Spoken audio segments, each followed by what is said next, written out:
혹시 집 알아보시거나 대출 알아보실 때 주택 면적 단위 때문에 헷갈리신 적 없으신가요?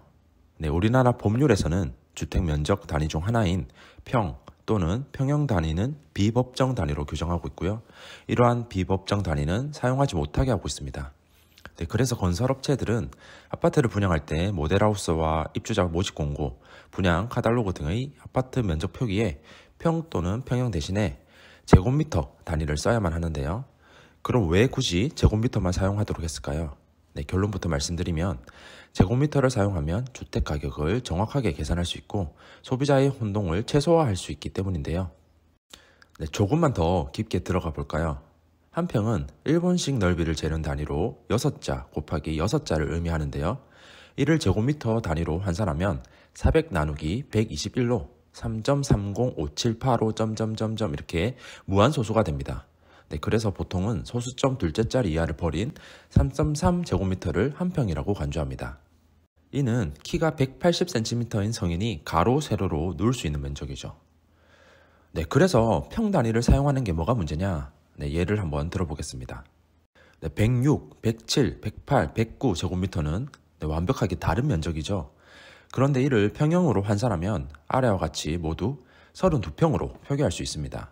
즉, 평 단위를 사용한다는 것은 정확한 값이 아닌 어림잡은 값을 사용하는 것이 되는 거죠.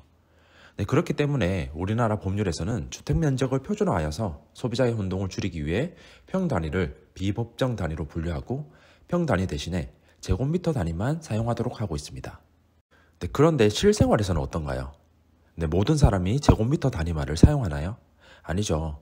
분양 공고나 대출 상품 약관과 같은 공문서에는 제곱미터 단위를 사용하고 있지만 실제 생활에서는 아직까지 평 단위가 익숙한 것이 사실입니다. 예를 들어 너희 집 몇 평이냐고 물어보지 너희 집 몇 제곱미터냐고 물어보지 않잖아요. 네, 사실 25평, 29평, 34평 평 단위를 들으면 방과 화장실은 몇 개이고 집 구조는 어떨지 바로 머릿속에 떠오르지 않으시나요?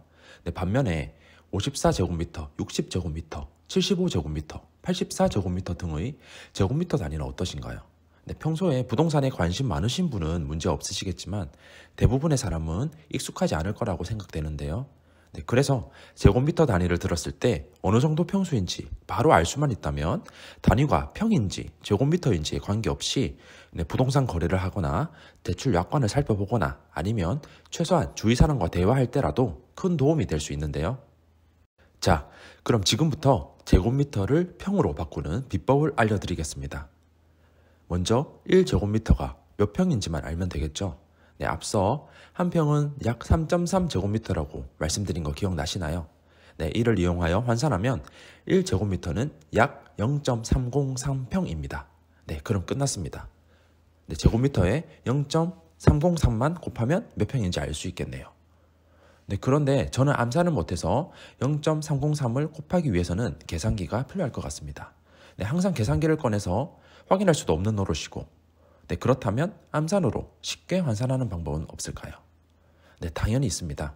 네, 지금부터 1초 만에 제곱미터를 평으로 바꾸는 방법을 말씀드려 보겠습니다. 간단하니까 잠깐만 집중해 주세요. 네, 제곱미터 마지막 숫자가 5 이상이면 올리고 5 미만이면 버린 후에 마지막 숫자를 없애고 3만 곱하면 되는데요. 네, 무슨 말이냐고요? 네, 예를 통해 설명드리겠습니다. 만약 84제곱미터이다. 그럼 마지막 숫자가 4이고 5 미만이죠. 네, 따라서 4는 버리고 84는 80이 됩니다.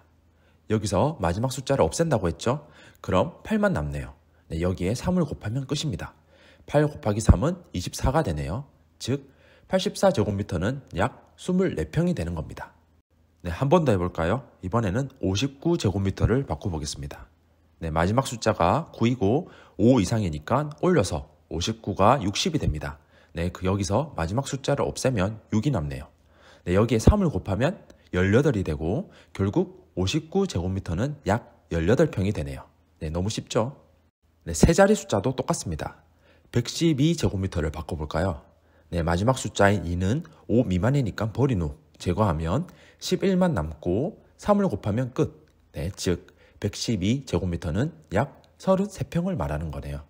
정말 너무 쉬운데요. 네, 한 가지 유념하실 점은 지금 말씀드린 1초 계산 결과 값은 정확한 값이 아니고 어림잡아 계산한 결과값이다 보니까 한 평에서 두 평 정도의 오차를 포함하고 있습니다. 따라서 1초 계산법은 일상 대화 중에 급하게 환산이 필요하거나 아니면 대충 몇 평인지만 알면 되는 경우에만 사용해 주시고, 정확한 값이 필요한 경우는 앞서 말씀드렸듯이 제곱미터 값에 0.303을 곱하거나 아니면 네이버에서 제공하는 단위 환산 기능을 사용하시면 쉽게 확인하실 수 있습니다. 네, 그런데 지금까지 들으시면서 이상한 점 발견하지 못하셨나요? 네, 금방 84제곱미터를 평형으로 환산하면 몇 평이라고 했었죠? 네, 1초 계산법으로 약 24평이라고 말씀드렸고, 정확히 계산하면 25평 정도 나오는데요. 네, 일반적으로 전용 84라고 하면 국민평형이라 불리고 33평에서 34평이라고 알고 있는데 왜 24평에서 25평으로 계산될까요? 네, 그 이유는 면적 기준이 달라서인데요. 일반적으로 제곱미터는 전용 면적을, 평형은 공급 면적을 기준으로 하기 때문입니다.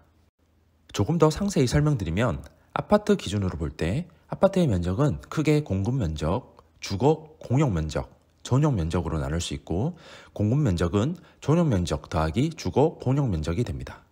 이때 우리에게 익숙한 평형의 개념은 바로 공급 면적을 3.3으로 나눈 값이라는 거죠. 그럼 전용 면적을 보고 몇 평인지 알기 위해서는 이 주거 공용 면적을 확인한 후에 이 전용 면적과 주거 공용 면적을 더한 후 환산을 해야겠네요. 사실 아파트마다 주거 공용 면적은 다 다른데 일일이 확인할 수는 없죠. 그렇다면 쉽게 확인하고 계산하는 방법은 없을까요? 네, 당연히 있겠죠. 네, 지금부터 설명드릴 테니 잠깐만 집중해 주세요. 자, 여기서 핵심은 주거 공용 면적만 몇 제곱미터인지 알 수 있으면 되는데요. 네, 방법은 간단합니다. 전용 면적 70제곱미터를 기준으로 그 이상이면 주거 공용 면적은 30제곱미터, 미만이면 주거 공용 면적은 20제곱미터라고 생각하시면 됩니다. 네, 무슨 말인지 헷갈리시죠? 네, 예를 통해서 쉽게 이해시켜 드릴게요. 네, 전용 면적 59, 74, 84제곱미터 세 가지 경우에 대해서 계산해 보겠습니다. 첫 번째, 전용 면적 59제곱미터일 때입니다. 네, 전용 면적 59제곱미터는 70제곱미터 미만이니까 주거 공용 면적은 20제곱미터라고 보면 됩니다. 네, 따라서 공급 면적은 59 더하기 20으로 79제곱미터가 되겠네요. 그럼 앞에서 말씀드린 1초 계산법으로 환산해보면 79의 끝자리인 9는 5보다 크므로 올리면서 80이 되고 결국 8 곱하기 3 하면 24평이 되네요. 즉 전용 5구 면적은 24평 정도로 우리가 일반적으로 말하는 20평, 초중반 평형의 초형 아파트를 말하는 거네요. 그럼 다음으로 두 번째 74제곱미터로 넘어가겠습니다. 네, 방법은 똑같습니다. 74제곱미터는 70제곱미터 이상이므로 주거 공용 면적은 30을 더해주면 됩니다. 따라서 공용 면적은 74 더하기 30으로 104가 되네요. 이어서 1초 계산법을 적용하면 마지막 숫자가 4이므로 그냥 버리고 앞에 남아있는 10에 3을 곱하면 30이 나오네요. 즉 전용 74 면적은 30평 정도 되네요. 쉽죠?